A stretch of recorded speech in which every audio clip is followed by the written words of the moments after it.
નમસ્કાર ગુજરાત, હું ચંદ્રિકા સોલંકી આજે આપની સમક્ષ વાત લઈને આવી છું ગુજરાતની એ 53,065 આંગણવાડી કેન્દ્રોની કે જેની અંદર ગુજરાતના લાખો કરોડો બાળકોના ઉજ્જવળ ભવિષ્યનો પાયો નખાતો હોય છે. સાથે તમે ક્યાંય એવું સાંભળ્યું છે કે બહુ જ મોટા કોઈ ઉદ્યોગપતિ, કોઈ બિલ્ડર, કોઈ મોટા વેપારી, કોઈ મોટા કંપનીના ફાઉન્ડર, કોઈ કંપનીના સીઈઓના સંતાનો આંગણવાડીમાં પ્રવેશ મેળવતા હશે? અચ્છા, ચલો, તમે ક્યાંય એવું જોયું છે કે આઈએએસ, આઈપીએસ, આઈઆરએસ કે ગુજરાત રાજ્ય સરકારના class 1, class 2 officer, class 3 officer કે જે પણ વ્યક્તિ કે જેની લાખોમાં આવક છે એમાંથી કોઈનું બાળક આ આંગણવાડી કેન્દ્રની અંદર પ્રવેશ મેળવતું હશે? અચ્છા, તમે ન્યૂઝપેપરના માધ્યમથી, ટીવી ચેનલના માધ્યમથી કે પછી સોશિયલ મીડિયાના માધ્યમથી આવું ક્યાંય સાંભળ્યું છે, જોયું છે તમારી નજરથી કે ગુજરાતનો કોઈ ધારાસભ્ય, કોઈ સંસદ સભ્ય, કોઈ મોટો નેતા, કોઈ મંત્રી કે પછી મુખ્યમંત્રી, સચિવ, ચેરમેન, કમિશનર એમાંથી કોઈનું સંતાન આજે ગુજરાત સરકારની આંગણવાડી કેન્દ્ર છે એની અંદર ભણવા જતું હશે? તો જ્યાં સુધી મને ખ્યાલ છે ત્યાં સુધી મેં આવું ક્યાંય નથી સાંભળ્યું, નથી ક્યાંય જોયું કે નથી ક્યાંય વાંચવામાં આવ્યું, અને તમારા ધ્યાનમાં પણ આવી કોઈ બાબત નહીં જ આવી હોય એવો મને પૂરેપૂરો વિશ્વાસ છે.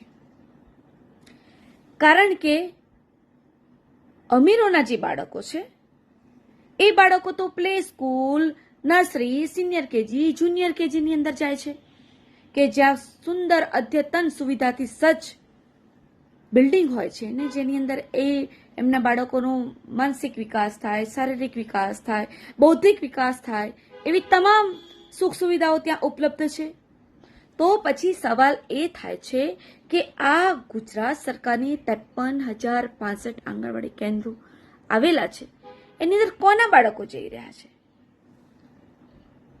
તો ચિત્ર બહુ સ્પષ્ટ છે કે જે ગરીબ છે, મજૂર છે, શોષિત છે, પીડિત છે, વંચિત છે, આર્થિક રીતે કમજોર છે એમના જ બાળકો તો અહીંયા જાય છે. કારણ કે જ્યાં અમીરોના બાળકો ભણે છે ત્યાં એમના સંતાનોને મૂકવા માટેનું સપનું એ જોઈ પણ નથી શકતા અને એમનો પનો પણ ત્યાં ટૂંકો પડે, અને એટલા માટે જ ગુજરાત રાજ્યની આ 53,065 આંગણવાડી કેન્દ્રો એમના માટે એ ઉમ્મીદની કિરણ છે કે જ્યાં એમના બાળકોનું ભવિષ્ય ઉજ્જવળ બને. પણ આટલી બધી આંગણવાડી જે કેન્દ્રો આવેલા છે એની હાલત આપણે સૌ સોશિયલ મીડિયાના માધ્યમથી, ટેલિવિઝનના માધ્યમથી ને સમાચાર પત્રોમાં છાસવારે સાંભળતા આવ્યા છે, વાંચતા આવ્યા છે, જોતા આવ્યા છે.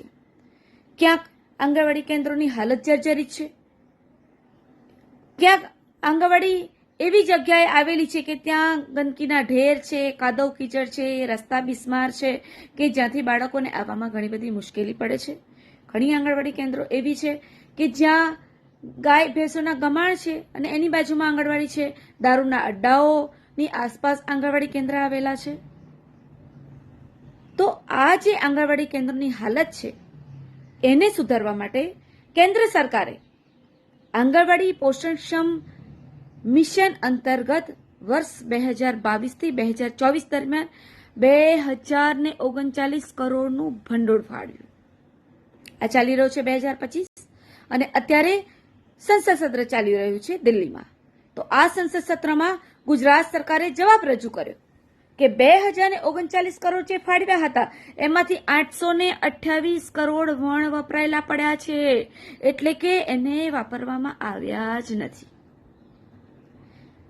આ તો છે જ 828 કરોડ ગુજરાત સરકાર પાસે, પરંતુ ગુજરાત સરકારે પોતાના બજેટમાંથી પણ બાળ કલ્યાણ વિભાગને વર્ષ 2023-24માં 601 કરોડ અને વર્ષ 2025-26 જૂન સુધીમાં 151 કરોડ રૂપિયા ફાળવ્યા.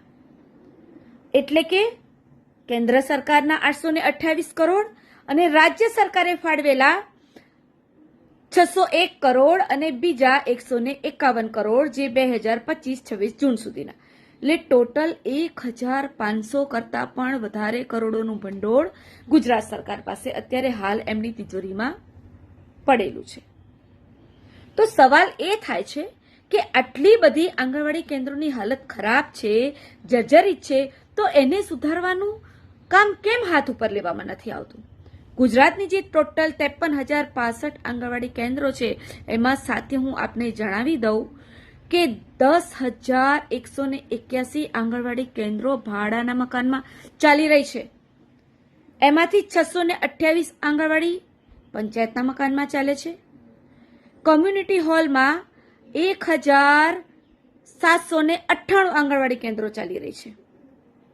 સરકારી બિલ્ડિંગમાં 2,197 આંગણવાડી ચાલી રહી છે અને સરકારી સ્કૂલોની અંદર 1,071 જેટલી આંગણવાડીઓ ચાલી રહી છે.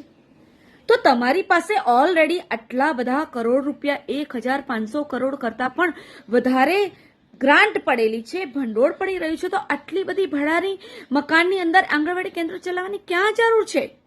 આટલા રૂપિયામાં તો ધારીએ એવી અદ્યતન સુવિધાઓથી સજ્જ આંગણવાડી કેન્દ્રો બનાવી શકાય છે. પરંતુ પેલી કહેવત છે ને કે મન હોય તો માંડવે જવાય. ગુજરાત સરકારની ઈચ્છા શક્તિ તો હોવી જોઈએ ને. અહીંયા અંતરાત્મામાંથી એ અવાજ તો આવવો જોઈએ ને કે ભાઈ અમે રેતી ખાઈ ગયા, કપચી ખાઈ ગયા, રોડ ખાઈ ગયા, રસ્તા ખાઈ ગયા, ખેડૂતોનો પાક વીમો ખાઈ ગયા, ખેડૂતોના ટેકાના ભાવ ખાઈ ગયા, પછી આ ખેડૂતોનું જે બિયારણ છે, જે ખેડૂતોની જે ખાતર મળે છે, બધુંય ખાઈ ગયા. તો કમસે કમ આ જે ગરીબ બાળો છે એમને તો અમે બક્ષી દઈએ. ઘણી જગ્યાએ એવા સમાચાર પણ સાંભળ્યા છે કે આંગણવાડી કેન્દ્રોમાં બાળકોને રેગ્યુલર દૂધ આપવામાં નથી આવતું. ઘણીવાર એવી પરિસ્થિતિ પણ સર્જાય છે કે આંગણવાડીની બહેનોને જે આ નાસ્તો ખવડાવવામાં આવે છે એનું પેમેન્ટ નથી મળતું. તો ક્યારેક કોઈક બહેનો એવા પણ હોય છે કે પોતાના ખર્ચે નાસ્તો લાવે છે અને જ્યારે બહેનો બિલ મૂકે છે તો એ બિલ પણ આ લોકોને ચૂકવવામાં આવતું નથી. તો ખરેખર ગુજરાત સરકારને શરમ આવી જોઈએ. તમારી પાસે અધધ જે આ ભંડોળ પડ્યું છે એ તમને એવું લાગે છે કે સચિવાલયની અંદર જે આ ગુજરાત સરકાર ચાલી રહી છે અને જે ગુજરાત સરકારને ગુજરાતની જનતા વોટ આપીને ચૂંટીને સત્તા ઉપર બેસાડે છે, એ કોઈ તમારી પ્રાઇવેટ લિમિટેડ કંપની છે? અને આ 1,500 જેટલું પણ જે અધધ ભંડોળ છે એ ભંડોળ તમારા એ કંપનીનો કોઈ પ્રોફિટ છે? ખરેખર આ જે ભંડોળ છે એ ગુજરાતની જનતાનું ટેક્સના રૂપિયા છે.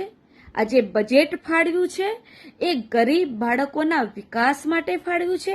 આ જે બજેટ છે એ બજેટનો જે કરોડો રૂપિયો છે એ ગુજરાતના કરોડો લાખો ગરીબોના, ગરીબ સંતાનોના હકના પૈસા છે. તો અહીંયા સ્પષ્ટ કહી દેવા માંગીએ છીએ કે તમારી દાનત ક્યાંક એવી તો નથી ને કે આ જે 1,500 કરતા પણ જે બજેટ તમારી પાસે પડ્યું છે એ ક્યાંક ધારાસભ્યોને ખરીદવા માટે તો નથી સાચવી રાખ્યું ને? તો યાદ રાખજો, ખબરદાર, જો તમારી આવી દાનત હશે તો અમે તમને ફાવા નહીં દઈએ. પરંતુ એક વિચાર જરૂર મને આવે છે કે આટલું બધું ભંડોળ હોવા છતાં પણ તમારી નિયતમાં કેમ ખોટ છે? કેમ તમારી મનસા નથી થતી?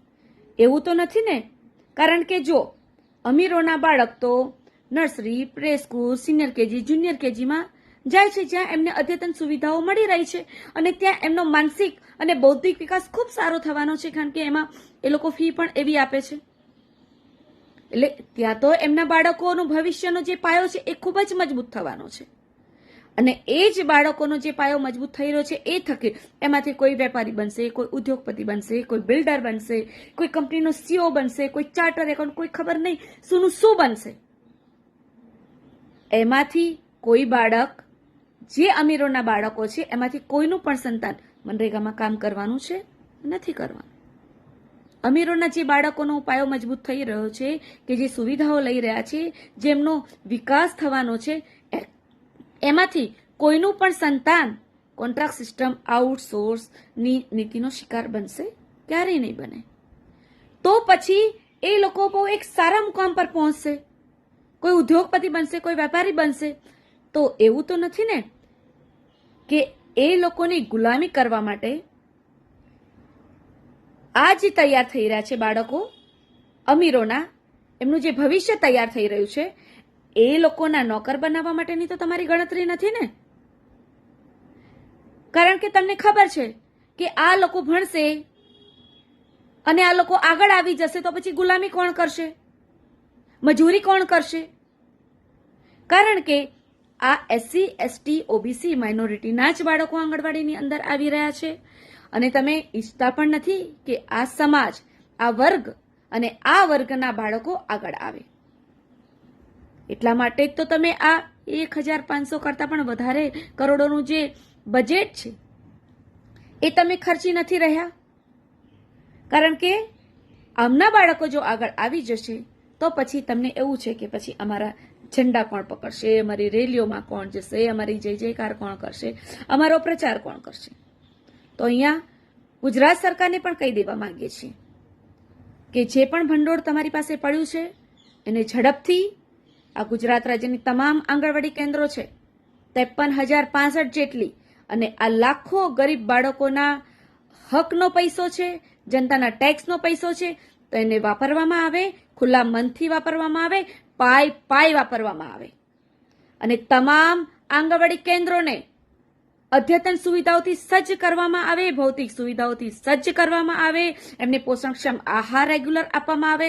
હજુ પણ વધારે સારું શું થઈ શકે છે? એમના માનસિક સ્તરને સુધારવા માટે, એમની બુદ્ધિમત્તાને સુધારવા માટે, એમને આગળ લાવવા માટે, એમનો શારીરિક વિકાસ કરવા માટે એ તમામ પગલાં લેવા માટે ગુજરાત રાજ્ય સરકારને હું અપીલ કરું છું.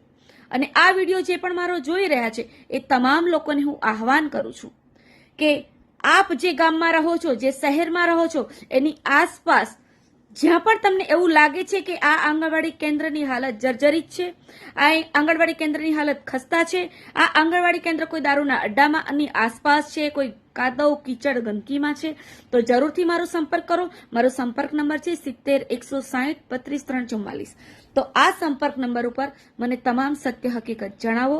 જરૂરથી આપણે બધા સાથે મળીને ગુજરાત રાજ્યની જે 53,065 આંગણવાડી કેન્દ્રો છે એને સક્ષમ બનાવવા માટે, એને મજબૂત બનાવવા માટે, એને સુવિધાઓથી સજ્જ કરવા માટે આપણે એક અભિયાન છેડ્યું છે અને એમાં હું આપ સૌનો સહકાર માંગી રહી છું. કારણ કે સાથીઓ, આ જે લાખો કરોડો બાળકોનું ભવિષ્ય આંગણવાડીની અંદર સર્જવાનું છે, જેમાં નિર્માણ થવાનું છે, આ એક જે કાર્ય છે એ ઉત્તમ કાર્ય છે કે જ્યાં ગુજરાત જ મજબૂત બનશે. કારણ કે જો ગુજરાતનું બાળક, ગુજરાતનું આવનાર ભવિષ્ય જો સક્ષમ હશે, જો મજબૂત હશે, તો ચોક્કસથી ગુજરાતનો વિકાસ થવાનો છે અને આ બાળકો પણ જે બીજા અમીરોના બાળકો છે એમની હરોળમાં એમની સાથે ચાલવા માટે મજબૂત બનશે, સક્ષમ બનશે. તો મારા અભિયાનમાં મને સહકાર આપો, મને સપોર્ટ આપો, મને સમર્થન આપો.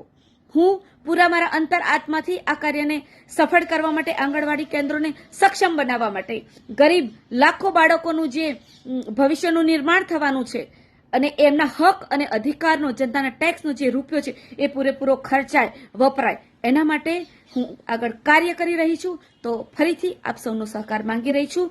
જય ભારત, જય સંવિધાન, જય જય ગરવી ગુજરાત.